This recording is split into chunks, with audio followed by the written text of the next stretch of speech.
Desde la perspectiva médica, ¿cuáles son los cuidados que recomienda a esta persona y las demás personas que en la actualidad están trabajando con estas sustancias? Para el caso que nos atañe, tenemos dos actores dentro del proceso. El primer actor, vamos a hablar del empleador, y el segundo actor del trabajador.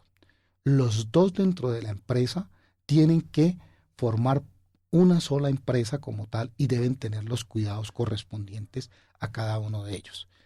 En la fabricación de sustancias alimentarias, ya le dije que habían unos preservantes, entre esos principalmente es el diacetil, que es un químico preservante que debe tener una regulación específica y debe tenérsele unas medidas de control. En esas medidas de control deben tener un control técnico. Un control técnico es que este preservante químico no debe estar expuesto al aire. Y normalmente, ¿qué ha pasado? Solamente cuando empezamos a encontrar los estudios con ellos nos dimos cuenta que era volátil y que por lo tanto producía malignidad dentro de los pulmones del trabajador. La empresa, ¿qué tiene que hacer? Controlar esta volatilidad que se presenta dentro de este elemento químico cuando se calienta. Entonces, ¿cómo podemos hacerlo? Lo podemos hacerlo haciendo un sistema al vacío o un sistema cerrado donde el producto se maneje de tal manera que el trabajador no deba tener contacto con los gases que produce o la vaporización que produce este con el calor. Así evitamos de que el aire que él está respirando no sea contaminado por este producto químico que es el diacetil para que le produzca daño en su pulmón y se le vaya acumulando en el correr del tiempo. Ese es el primer poner. Entonces, otra es poner un flujo laminar que permita que baje toda esta gravedad de este volátil al piso para que se pueda recoger con él. Eso hay que identificarlo en lo que llamamos hoy el día de el sistema de gestión de salud y seguridad en el trabajo para lo que tiene que ver con el sistema real del antiguamente panorama de riesgos, mapa de riesgos, y hoy en día lo tenemos como la matriz de riesgos. Identificado el elemento, la empresa tiene que crear las medidas necesarias para que los niveles permisibles de utilización de este producto no se pasen del valor que son los TLB, que ya están dados y que ya los conocemos todos los que trabajamos en el sistema. Son situaciones muy específicas. Además, la empresa debe cumplir con la reglamentación ordinaria que hemos dado anteriormente, en el cual se dice que un trabajador debe tener un examen de ingreso, y ese examen de ingreso le dicen las condiciones que el trabajador entra a su empresa. Pero a partir de ahí la empresa, cuando tiene identificado algo, debe ir a su matriz de riesgos y debe hacer sus exámenes periódicos. Sus exámenes periódicos que deben ir de acuerdo a la matriz de riesgos. Para el caso de este, hay que hacerle un seguimiento al diacetil, que es el que estoy pensando que puede ser el que haya causado la enfermedad obstructiva pulmonar crónica. Porque hay otros, pero en este caso vamos a exponer el caso que tenemos conocimiento, que es el de las palomitas de maíz. Pero acuérdese que este no solamente se utiliza para palomitas de maíz, se utiliza para bebidas, se utiliza para alimentos congelados, para alimentos enlatados y como preservante en muchas otras cosas. Es decir, que no podemos decir que la cadena alimentaria es solamente para las palomitas del maíz, porque entonces ahora no vamos a comer palomitas del maíz. No, palomitas del maíz se van a seguir comiendo. Pero lo que sí tenemos que controlar es la cadena de producción en la vía alimentaria para poder sostener trabajadores sanos. Entonces, para el caso de estos trabajadores debe hacerse mínimo, dice el ministerio, una vez al año. Pero si yo ya tengo identificado el elemento que puede llegar a producirme daño pulmonar, debemos tener en claro dos cosas importantes, que debe ser más frecuente, entonces por lo menos 2 veces al año. Eso no quiere decir que si ellos determinan una vez al año, pues asumen sus responsabilidades.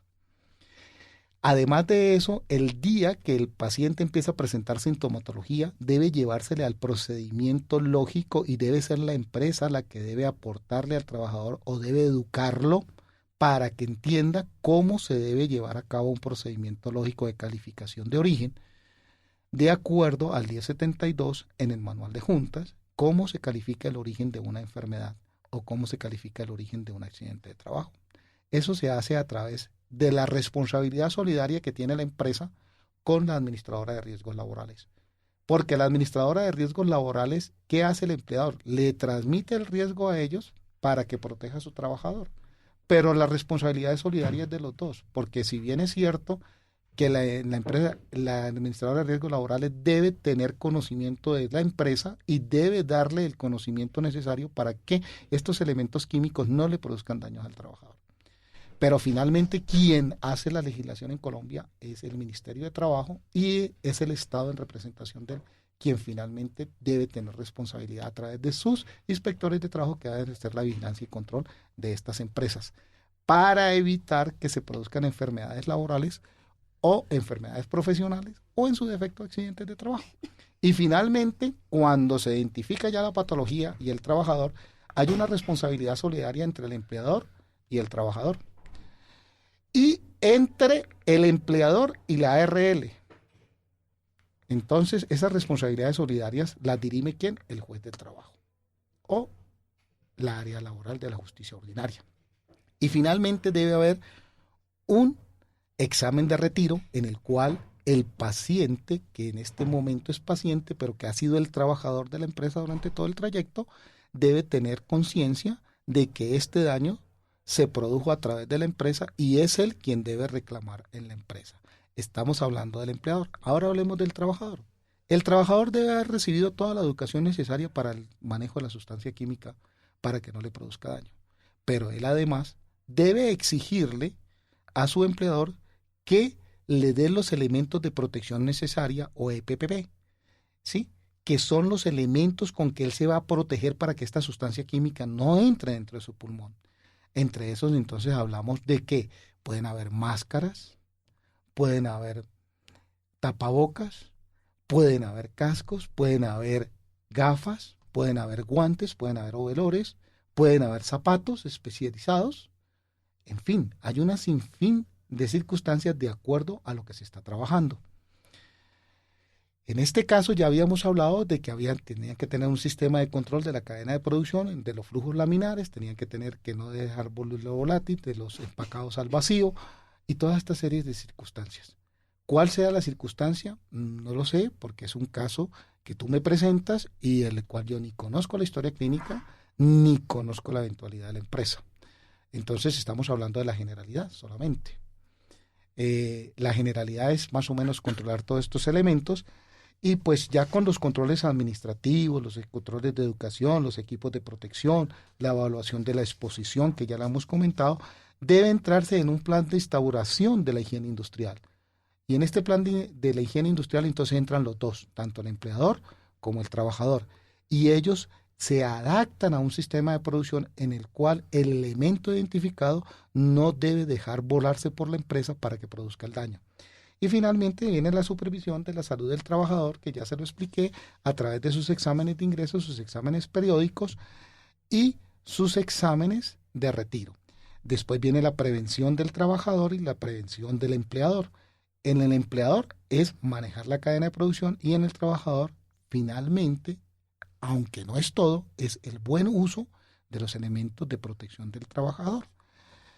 Entonces, dentro del programa de prevención de los empleadores, desarrollar un programa de capacitación e informe a los trabajadores sobre los peligros de exposición del elemento químico que produzca la enfermedad, que para el caso que estamos hablando creo que puede ser el diacetil. Establecer y hacer cumplir buenas prácticas de instauración laboral, crear una instauración de supervisión continua, proporcionar equipos de elementos de protección, enfatizar en la importancia del programa de vigilancia médica y aplicar todas las medidas nacionales e internacionales previstas dentro de los sistemas de protección de riesgos laborales para evitar producir daño. Y dentro de los trabajadores debe exigirse que se haya un sellado hermético de la sustancia que se está utilizando, que se participe en un programa de supervisión médica y finalmente que todo esto se haga en un programa de promoción y prevención dentro de la empresa para que no tengamos patologías como enfermedades pulmonares obstructivas crónicas por aquellos preservantes químicos que se usan en la producción de la cadena alimentaria.